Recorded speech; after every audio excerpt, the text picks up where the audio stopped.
నమస్కారం. నేను మరొక శివ గణేష్, జగన్పేట నియోజకవర్గ కాంగ్రెస్ పార్టీ ఇన్ఛార్జిగా ఉన్నాను. అదేవిధంగా మాదేపల్లి సత్యానందరావు గారు కాకినాడ జిల్లా కాంగ్రెస్ కమిటీ అధ్యక్షులుగా వారు పనిచేస్తూ ఉన్నారు. వారి ఆధ్వర్యంలో DCC స్పోక్స్ పర్సన్గా కూడా పనిచేస్తున్నానని చెప్పేసి సందర్భంగా మీరు అందరికీ కూడా నేను పరిచయం చేసుకుంటా ఉన్నాను. AICC all India Congress committee ఆదేశాలు, అలాగే DCC మార్గదర్శకాల మేరకు ఇవాళ కాకినాడ జిల్లా కలెక్టరేట్ వద్ద వినతిపత్రం ఇచ్చేదానికి, అలాగే నిరసన తెలియజేయడానికి కార్యక్రమం తీసుకున్నాం. ఇప్పుడు కాకినాడ జిల్లా కాకినాడ కలెక్టరేట్ వద్ద మనం అందరం ఉన్నాం మిత్రులారా. అయితే కలెక్టర్ వారికి వినతిపత్రం ఇస్తా ఉన్నాం. అదేవిధంగా ఇక్కడ నిరసన తెలియజేస్తా ఉన్నాం.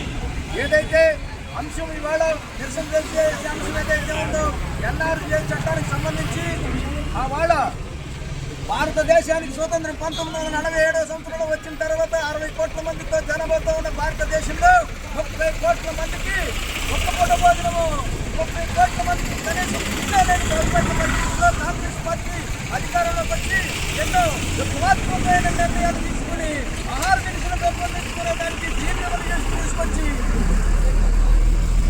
ఈ విధమైన ఎన్నో ప్రజలకు ఇవ్వబడే కార్యక్రమాలు తీసుకొచ్చి అందరికీ అన్నం, అందరికీ తిండి, అందరికీ బట్ట ఉండాలనే ఉద్దేశంతో కాంగ్రెస్ పార్టీ పనిచేసినందుకు కూడా ఇంకా చాలా మంది కొన్ని కోట్ల మంది ఆహారానికి దూరం అయిపోయే పరిస్థితుల్లో అనేక పథకాలను తీసుకొచ్చి జవహర్ రోజ్గార్ వంటి పథకాలు తీసుకొచ్చి అందరికీ పని కల్పించాలి, గౌరవంగా పని చేసుకోవాలి, పని చేయడం ద్వారా ఆహారం సిద్ధించాలని చెప్పేసి ఎన్నో పథకాలు తీసుకొచ్చినప్పటికీ కూడా పేదరికం నిర్మూలన కాలేదు.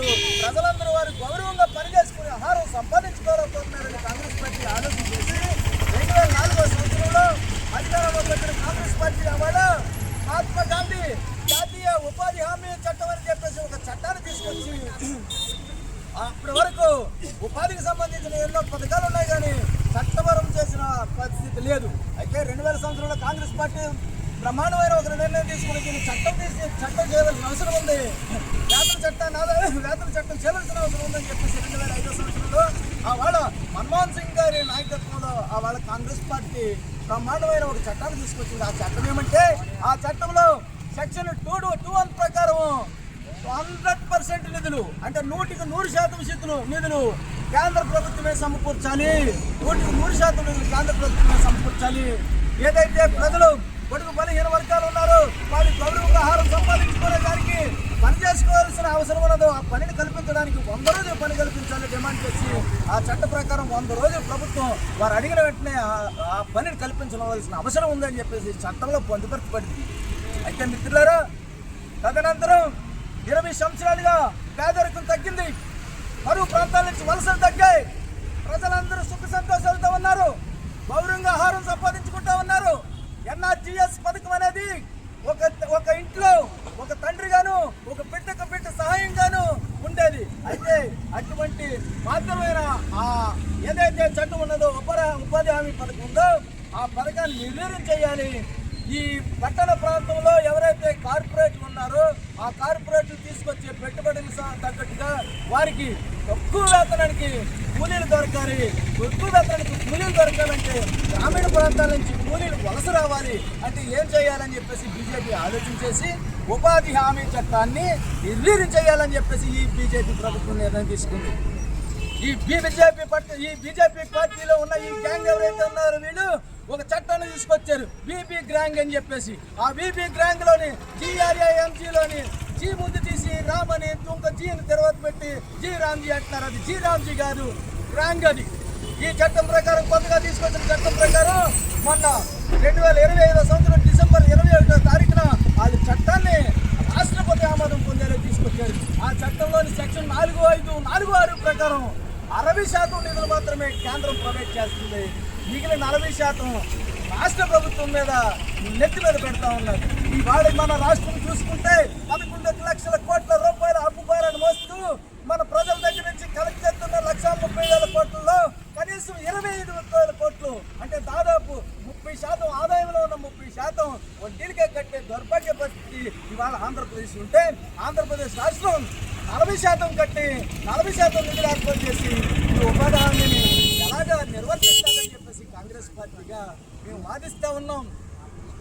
ఉపాధి హామీ పథకాన్ని నిర్వీర్యం చేయడానికే ఈ కొత్త చట్టాన్ని తీసుకొచ్చారు.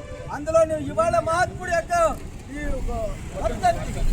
మహాత్మా గాంధీ గారు వర్ధంతి తాళ్ళూరు రాజు గారు చెప్పినట్టు ఇప్పుడే కాంగ్రెస్ పార్టీలో నివాళులు అర్పించొచ్చాం. మహాత్ముడు భారతదేశం స్వతంత్రం కోసం ఎంతో కష్టపడినవాడు, తన ప్రాణాల సైతం భారతదేశం కోసం త్యాగం చేసిన మహామూర్తి. అటువంటి మహాత్మా గాంధీ గారి పేరును ఉపాధి హామీ పథకం పెడితే ఈ కొత్తగా తీసుకొచ్చిన చట్టంలో మహాత్మా గాంధీ గారి పేరు తొలగించి ఆ చట్టాన్ని బీపీ గ్యాంగ్ అని చెప్పేసి ఈ బీజేపీ గ్యాంగ్ కొత్త చట్టాన్ని తీసుకొచ్చింది. కొత్త చట్టాన్ని రద్దు చేయాలి, పాత ఎన్ఆర్జీఎస్ చట్టాన్ని అమలు చేయాలి. 100% నిధులు ఎవరైతే కూలీలు ఉన్నారో పని వేతనం 100% కేంద్ర ప్రభుత్వమే ప్రొవైడ్ చేయాలని చెప్పేసి కాంగ్రెస్ పార్టీగా డిమాండ్ చేస్తా ఉన్నాం. అధ్యక్షులు వారు మాదేపల్లి సత్యానందరావు గారి నాయకత్వంలో ఈ కార్యక్రమం చేస్తా ఉన్నాం. మాజీ మంత్రివర్యులు కేంద్ర మాజీ మంత్రివర్యులు పల్లవ రాజు గారు ఆదేశాల మేరకు ఈ కార్యక్రమాన్ని తీసుకున్నాం. కలెక్టర్ గారి దగ్గరికి పోతాం, లోపలికి పోయి ఆ రిప్రజెంటేటివ్ ఇస్తాం.